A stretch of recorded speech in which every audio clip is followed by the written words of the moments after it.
Magandang araw po sa inyong lahat mga kababayan at welcome back dito po sa PNR. At ito nga mga kababayan, breaking update, exposed na. Umamin na ang Bangko Sentral ng Pilipinas, Gold Reserve, Palasyo nilaglag. Nako, yan po mga kababayan ang ating alamin at bibigyan ng komento mula po rito kay Pinas News Insider. Nasa description po ang full video link ng video ito. Subscribe na po kayo. Yan mga kababayan, ito po sa ating thumbnail. Paimbestigahan, nakakabahala ang balitang ito. Nako po. Pero bago po natin simulan yan, ito mga kababayan, may i-share lang po ako sa inyo. Saglit lang po ito kasi importante din pong malaman ng taong bayan to mga kababayan. Ito po. Ang balita, no? DepEd lauds Congress for swift approval of budget. Magkano ba talaga ang budget, no? Sa smooth na approval. Nako talaga kasi minamadali na nga nila eh. Yung ano, 'di ba, yung 2025 budget minamadali na nila. Kaya ito, napaka-smooth, no? Ng pag-approve ng budget ng Department of Education na umaabot ng hanggang 793.1 billion. Nako, napakalaki naman pala ng budget ng Department of Education. Sana lang po hindi matulad dito, no? Doon sa nako, inaakusa nila kay Vice President Sara Duterte, di ba? Sana lang kasi sa bagay magkaano naman sila ngayon, magka-vibes kumbaga. Yung appropriation at itong Department of Education Secretary. So yan mga kababayan, ito pa. Ito pong panoorin natin. Talagang bardagulan dito sa Kongreso. Kumbaga talagang garapalan na, no? Ito, pakinggan po natin yung naging deliberasyon or mamadali. Kasi nga po, minabadali.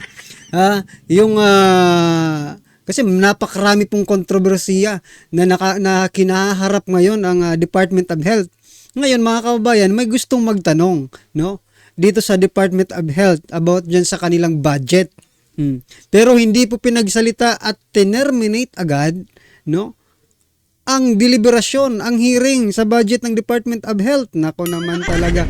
Eto mga kababayan, pakinggan po natin at bigyan natin to ng konting komento.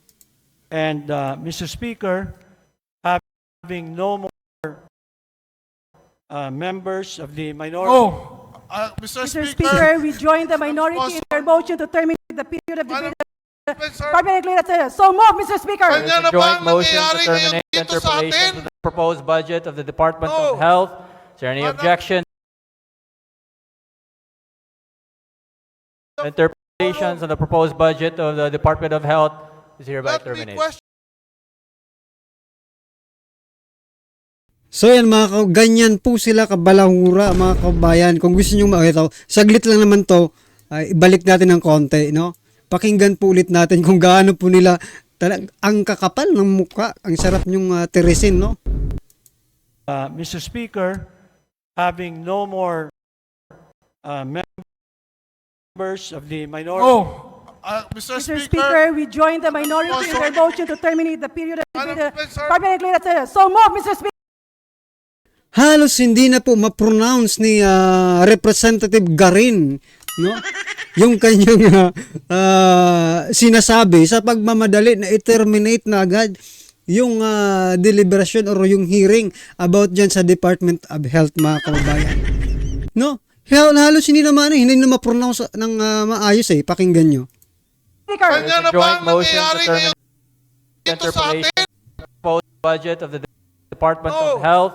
Is there any Madam- objection? The chair Mr. Speaker, hears have a none. motion ruling, Let me please. question the Interpolations on the proposed budget of the Department of Health is hereby Hearing nan daw, nakikita niya na nga may gustong magsalita. Any objection? Di ba may nagsasalita na nga gustong i-object? Hearing nan, tanga ka pala Sino ba itong chairman na ito mga kababayan ng hearing ng committee ito? Diba sino ba ito? Tanga ka pala Meron nang gustong mag-object pero ayaw niyong papagsalitain. So, ganyan po nila minamadali mga kababayan. Ano po ba ang mga issue ngayon sa Department of Health mga kababayan? Yung PhilHealth, no? Yung 89 point something billion na i-transfer, no? O, di ba? Under po yan ng PhilHealth at saka finance. O, ayaw nilang ayaw nilang pagsalitain yung congressman na yun na gusto pang sanang interpellate, no? Nako talaga. O, anong masasabi nyo dyan? Tama ba ang ginagawa nila ngayon? Pero kung nangyari ito kay Vice President Sara Duterte, lahat ng mga congressman na gustong magsalita ay pagsasalitain nila. Yun ang utak. Nasaan po ang hustisya dito sa ating gobyernong ito, mga kababayan? Ha? Pag hindi nila gusto, hindi talaga nila papagsalitain eh. Tulad ni Congressman Marcoleta, hindi na pinayagan na makapagsalita at tinanggal pa bilang vice chair ng isang komite, no? Ng good governance. Grabe po talaga, mga kababayan. Hindi na po ito makatarungan, ha? O, ito pa, mga kababayan. Gusto ko lang i-relate ito, no? Itong mga nangyayari sa Kongreso dito po sa main video na bibigyan natin ng reaksyon. So ito, mga kababayan, sabi po ni Trillanes, ha? Ito kasi connected din ito eh. Basta kami naka-ready na 22 articles of impeachment ito. Naghihintay kami ng congressman na willing to endorse it, na sabi niya, no? Sa tingin ko makakakuha ng 18 votes sa Senado minimum kasi wala namang amor si Sara Duterte diyan sa Senado, sa mga senador na yan. Kita niyo na, mga kababayan, for your bilang respeto na lang, no? Kasi binoto yan ng ng 32 million. Ikaw, former Senator Trillanes, nung kahit nagalit kami sa inyo noon, sinasabi pa rin namin na Senator Trillanes, former Senator Trillanes. Pero dito sa pagsabi niya na Sara Duterte, wala man lang Vice President, well, anyway, okay lang naman yan eh. Kasi alam naman namin kung anong pag-uugali mo. Ang gusto ko lang i-point out, mga kababayan, no? Eto na naman sila. 22 articles for impeachment. No? At sigurado tayo, bubusos at bibigyan ng pansin ito ng kamara, no? Pero eto mga kababayan, no? Pero dito po sa nangyayari ngayon, itong 25 tons of golds, no? Gold reserve ng Pilipinas. 25 tons gold reserve ng Pilipinas, wala man lang po silang ni isang, no? Ni isa sa kanila walang nagsasalita na, sige, bigyan natin to ng pansin at imbestigahan din natin to. Dapat talagang paimbestigahan ito, mga kababayan, itong pagbibenta nila ng gold reserve ng Pilipinas, no? Sinasabi po ng Bangko Sentral ng Pilipinas, mga kababayan, binenta po nila yung gold na yon dahil mataas ang presyo. Bakit nyo nga binenta? Dahil lang doon mataas ang presyo. Alam niyo po, mga kababayan, no? Ang gold naman ay hindi naman pababa ang trend ng price. Always yan pataas. 'Di ba? Always po pataas ang gold. For example na lang, para mayroon lang tayong argumento. For example, sige, nagbenta tayo ngayon ng gold dahil sabihin natin, for example lang, $100 per diba? Per kilo, sige yan, mababa na yan. Per gram, sabihin na natin, $100. May bumili, sige, binili ng buyer. Sa palagay nyo po ba, mga kababayan, for example, di ba, nabili natin ng 100. May 100 tayo. Kung bumaba man, bumaba yung ginto, yung gold, bumaba ng $50 na lang per grams. Sa palagay nyo po ba, yung binentahan natin ay ibebenta niya pa rin yun? Hindi na natin marirecover yung binenta natin na 25 tons of golds. Bakit? Dahil yung bumili nun, hindi naman tanga para ibenta ng mas mababa sa $100. Diba? For example lang. Hindi naman sila tanga para ibenta ng $50, $90, diba? Ang pagbebentahan nila noon, 200 pataas, 100 pataas. Kasi nabili po nila ng 100 Ngayon, marirecover pa ba natin? Yung 25 tons of gold? Hindi na po. No? Maliban na lang kung tayo na ang pagpapatong, no? Kung bibili man tayo ulit, tayo na po ang magpapatong para kumita naman sila. Anong klaseng pag-iisip ng Bangko Sentral ng Pilipinas yan? 'Di ba? Kahit nga ordinaryong Pilipino, alam kung ba, 'di ba, pataas ang yung buy and sell, yung law of supply and demand, 'di ba? Ay nako. At sino? Kanino idiniposit? No? Sabi nila ibabayad daw sa sa mga utang din eh. Tapos may umuutang na naman. Well, yung mga kababayan, eto pakinggan po natin ang video nito para mas maliwanagan tayo. Bigyan din po natin ng reaction ito.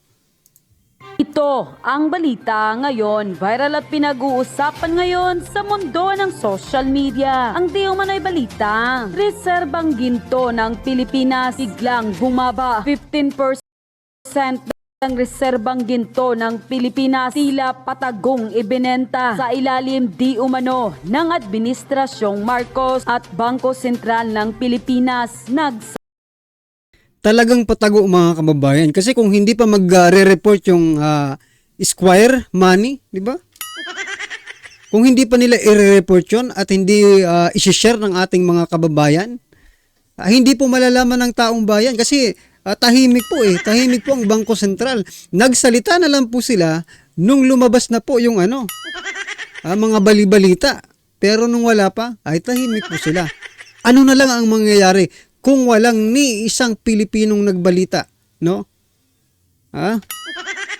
Kasi itong mga mainstream media hindi rin nagbalita hangga't hindi pa bumubulusok yung hanggang hindi sumisingaw yung pagbebenta nila ng gold, walang nagbabalita ng mga mainstream media. Kita nyo na yan mga kababayan. Paano na lang kung walang nag-vlog, no? Na isang Pilipino or isang entity about dyan sa gold reserve natin. Di hanggang na lang muna tayo. Hanggang wala tayong alam eh. Salita na.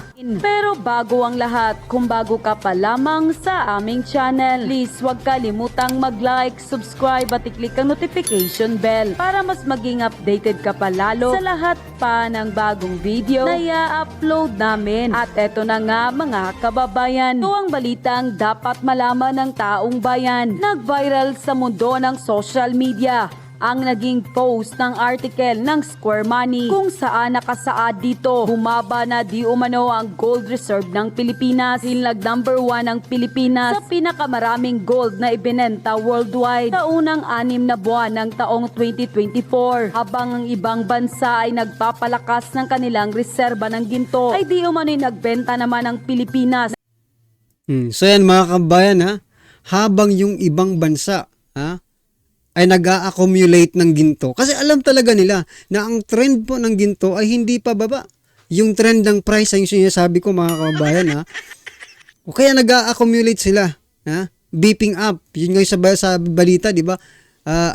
While other countries are beeping up, Philippines is unloading, no? Unloading the gold reserve. Di ba? Nag-a-accumulate po yung ibang bansa habang tayo mga kababayan nangunguna sa pag-unload. Bakit ang tanong? Diba? Ang tanong natin ay bakit? Ng halos sa 25 na toneladang ginto sa unang quarter ng taon ngayon. Ayon pa sa kanilang article, pinost online. While the other countries are beefing up their gold reserve, the Philippines unloaded nearly 25 tons of gold so far in the first 6 months of the year, according to official report. Today, I learned about Bangko Sentral ng Pilipinas sold the most gold worldwide in the first half of 2024. Unquote. Yun pa sa isang report, gold reserves in the Philippines decreased to 145.72 tons in the first quarter of 2024 from 159.05 tons in fourth quarter of 2023. Gold reserves in Philippines averaged 187.99 tons from 2000 until 2024, reaching an all-time high of 274.42 tons in the first quarter of 2003 and a record low of 126.89 tons in the third quarter of 2007. Unquote. Matapos So yan mga kabayan, kumustahin lang po natin, no? 'Di ba nung kasi marami pong nabudol din rito sa sa gold na ito ng Marcos, 'di ba? Nung panahon pa po ng kampanya, may isang vlogger po akong napanood noon, nung na parang ginagamit niya bilang political propaganda, no, para iboto ang Marcos. Wala pong iba kundi si Sangkay Janjan, no. Kumusta? Anong masasabi mo ngayon dito sa di ba? Malamang kayong mga matagal na po dito sa YouTube na taga-subaybay, no, ng mga balita dito. Malamang napanood nyo rin kung papaano ni Sangkay Janjan depensa yung gold, no? Gold ng mga Marcos. Anong masasabi mo ngayon? Akala ko ba maraming gold ang mga Marcos, pero bakit ito?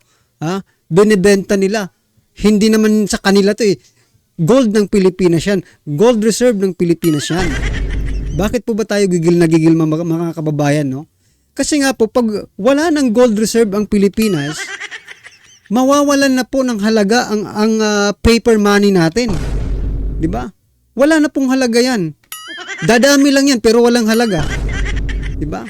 Nagsisimula na nga eh. Ngayon, di ba? Medyo nawawalan na po ng halaga ang pera natin. Di ba? Konti na lang po yung nabibili mo ng 1,000 eh.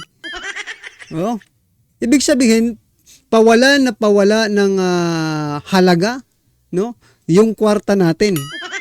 Tapos ganito pa ang malalaman ng buong mundo na tayo pala ay number 1 na nagbebenta ng gold reserve. Paano na yan? Mas lalo po tayong dito. Mas lalong hindi na magtitiwala ang ibang bansa nito na mag-invest sa atin. Bakit? Alam na po nila na konti na lang po yung gold reserve natin. Ibig sabihin, alam na rin nila kung saan patungo ang ating bansa. Diba? Ay nako, anong nangyayari sa Pilipinas?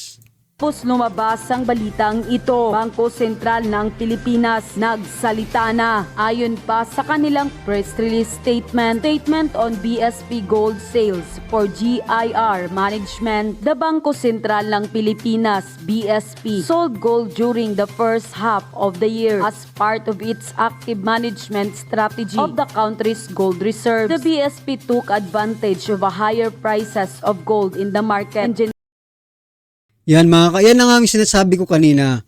Tinake advantage nila yung napakataas daw di umano na presyo ng gold.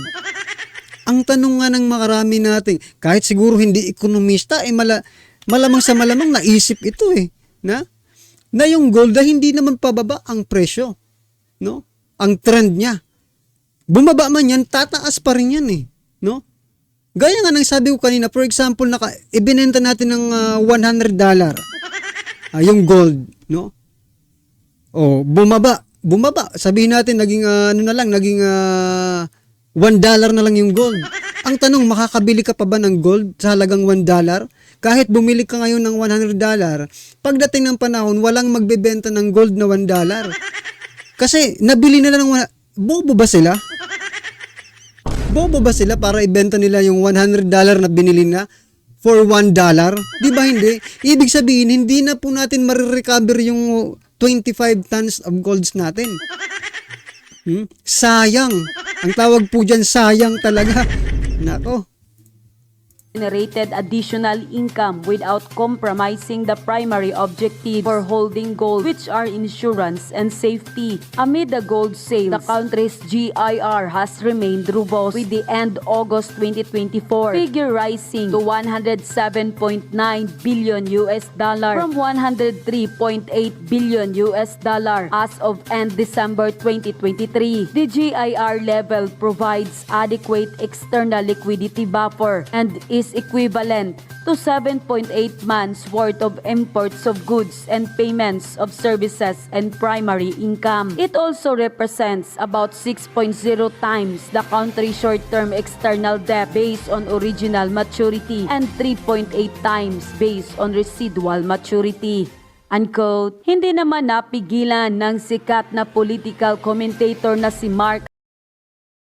So yan mga kababayan, kahit hindi ka naman political commentator, tayo, di ba? Kahit hindi naman tayo expert political commentator, parang may isip mo, bakit ba talaga binenta yung gold ng Pilipinas?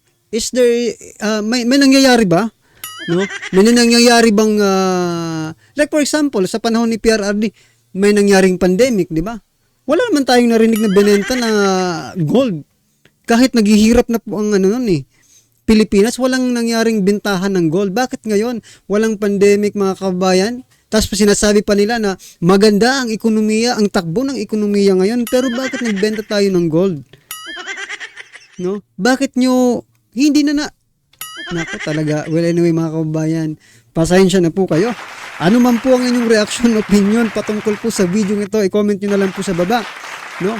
At saka yan, ito, teka lang. Isisingit talaga natin to. Bakit kayong mga tunggrista ayaw nyong imbestigahan itong pagbebenta ng gold? Bakit kayong kongrista ayaw nyong paimbestigahan? Kayong mga nasa Senado ayaw nyong imbestigahan itong pagbebenta ng gold? No? In aid of legislation. Siguro ko naman may magagawa tayong batas to protect our gold reserve from selling, di ba? Oh. Hinahamon. Sino ba tayo para maghamon? Di ba? Wala naman tayong karapatan para maghamon, di ba?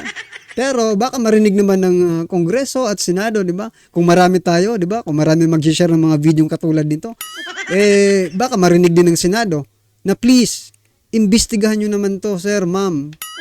Di ba? Kasi wala. Saan tayo pupulutin kung wala lang tayong gold reserve? Yan mga kababayan, kayo lang pong bahala. Please don't forget to subscribe and like, share the video. Maraming salamat po.